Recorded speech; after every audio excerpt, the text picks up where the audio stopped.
Hi, this is Terri. Welcome back to my channel. Ray, you here?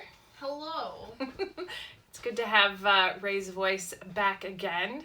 I do like, unlike a lot of parents that may or may not want to hear what their kids have to say, I actually like to hear and talk with my kids. So now that the Day of Silence, which was a protest against bullying of the LGBTQ plus / queer community, was on Friday, and Ray was observing that as a day of silence. And I am super proud of Ray standing up for others who may not necessarily have a voice. I'm only disappointed that I didn't know about it last year, so I could have done it at school. Well, I wish that we didn't actually need that. Speaking of voice, I have a lot going on in my head right now. As I mentioned, I think on Tuesday, maybe on Saturday, I started researching my next book. Working title is now PilotingToPower, but it changes daily. And I just finished the book Good and Mad by Rebecca Traister, and it's such a powerful book, and it's amazing. It's just full of historical information to put things in perspective. It also is reminding me of the importance of activism, whatever we want to call the feminist movement. Apparently, we are in the fourth wave of feminism. I was talking about that with my son's girlfriend, Sophie, and she knows so much more about it than I do, largely because I've just never taken any classes. I've not studied it a lot. But in reading the book, I realized that so much of what I've experienced, so much of, getting angry after the 2016 elections, waking up after the 2016 elections, realizing that it didn't matter if I was, doing what I could to pay taxes and contribute to our community and raise good kids and work and vote, and it wasn't enough. And apparently I wasn't the only privileged white woman who woke up after that and said, I need to do more.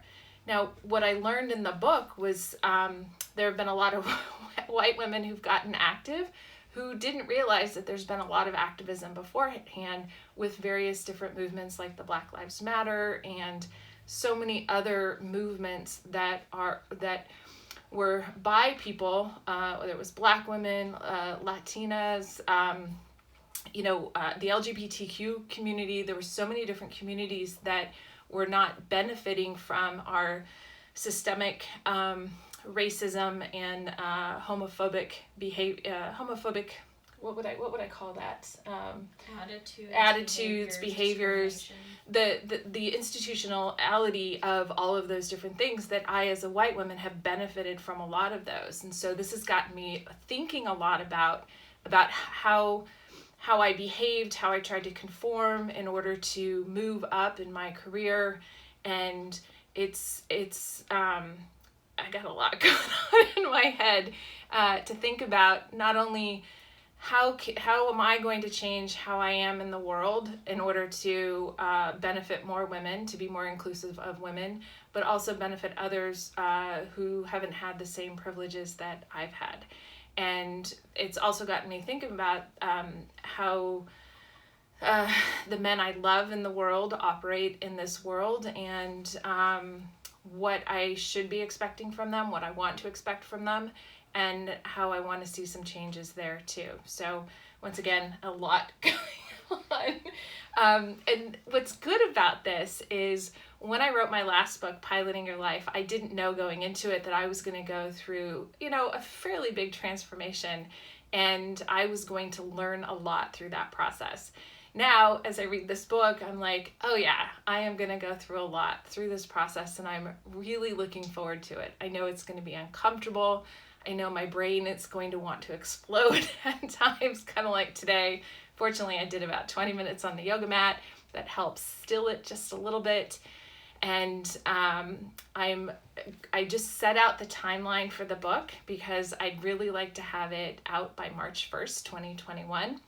And if I do 3 months of research, 4 months of writing, and 3 months of production, then I can have it out by March 1st. Since March 7th, I think, is International Women's Day, it can tie in nicely with celebrating all things women, supporting, lifting, activating, advocating for, and promoting women. So That's kind of the current plan, and we'll see if I can stick with that. I have to make sure that I have all the other things that I have planned. I'm able to follow through on those as well, like, supporting the family and my client work, and being healthy through COVID-19, et cetera, et cetera, et cetera.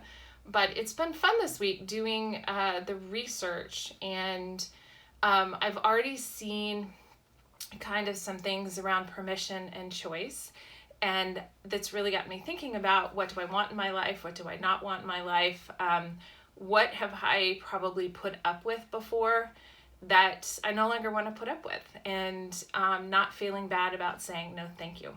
And practiced that a couple of times this week, and it felt a little bit uncomfortable, and I had an exchange with a friend of mine, and I just said, this is going to be that time, because I'm not graceful when I go through these big periods of change. I'm not graceful when I start trying on new behaviors, especially when they when they require a value realignment, when these changes require me to change something that has been very fundamental in terms of who I've been or who I've socialized to be my entire life.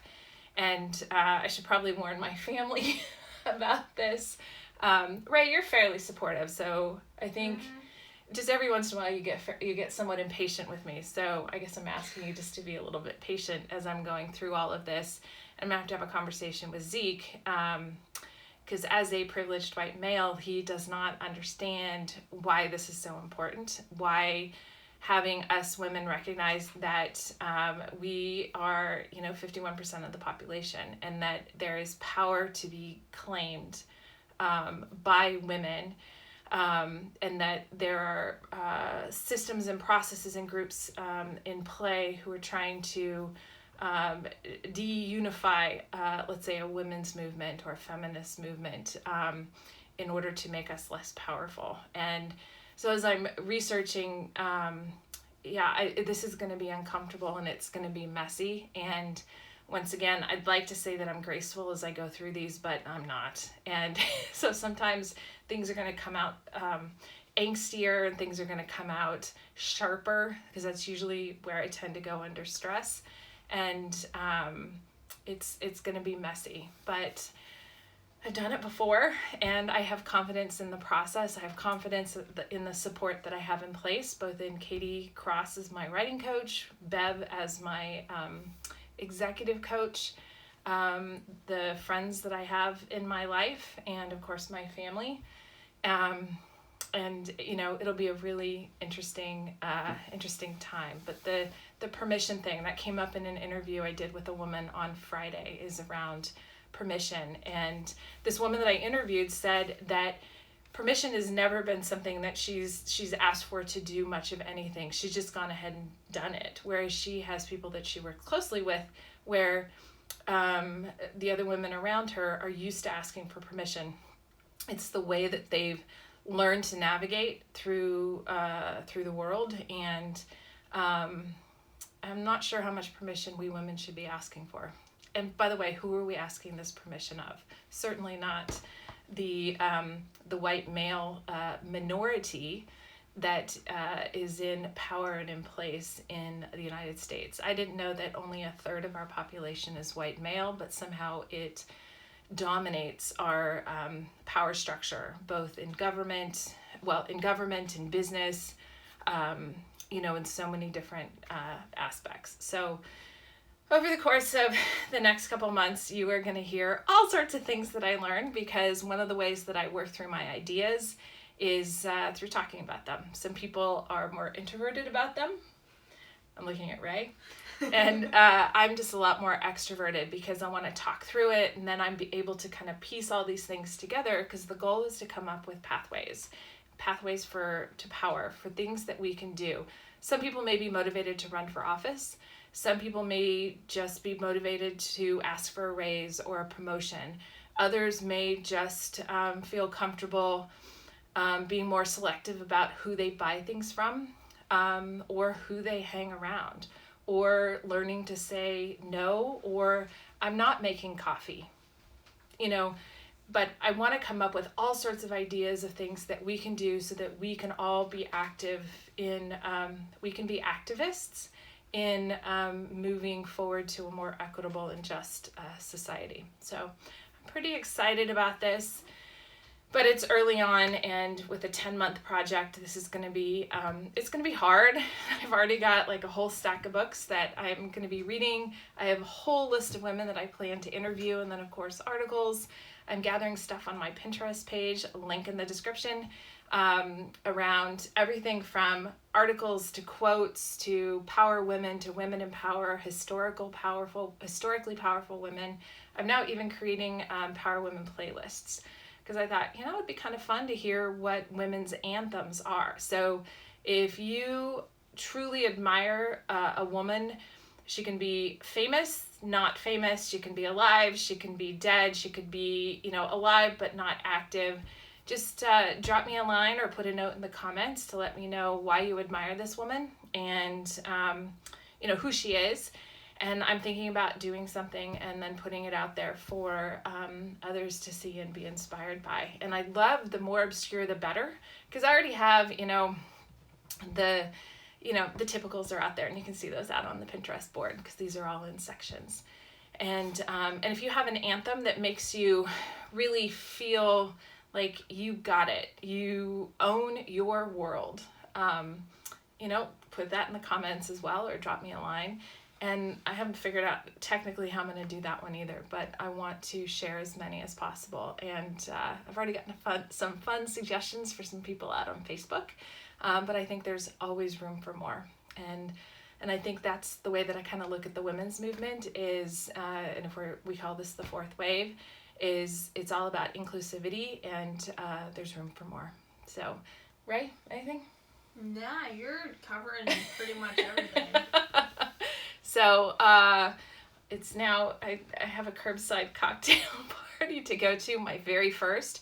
Oh, speaking of which, very first, Saturday, Ray, Zeke, and I went to the College of San Mateo for a farmer's market. And it's the first time I've been shopping out like that, had to wear a mask. It was incredibly uncomfortable, and I will not be doing that again. It was nerve-wracking. It was... you couldn't figure out where the line started. People were passing really close to you. Some places took cash only. I'm like, we're not supposed to be touching money right now. But apparently you could go buy market cash from like this kiosk. And I'm like, but can't we just all do Apple Pay or Square or something like that? And then no one's touching the credit cards. No one's touching anything. All we're doing is scanning. And I would rather see those vendors charge a little bit extra to cover those extra credit card fees, because I do know that adds up. Then that basically, it reduces the risk and it passes it on to us as the consumer. And I'd like to say that most of the people up at the CSM Farmers Market probably can afford an extra 50 cents for the various different charges, because they can help cover it. And then that basically reduces the risk associated with getting too close or touching money or touching this marketplace money, which, it's going to get reused too. Anyway, I will get off of my soapbox on that. Anyway, recording this on Sunday for Tuesday, and I hope all of you are well. Thank you for watching. Thank you for subscribing. And as always, take some risks, let go of perfection, and above all else, have some fun. And wash your hands. And maybe eat a fudgesicle or two. Or just ice cream. Yeah, we're still going through that.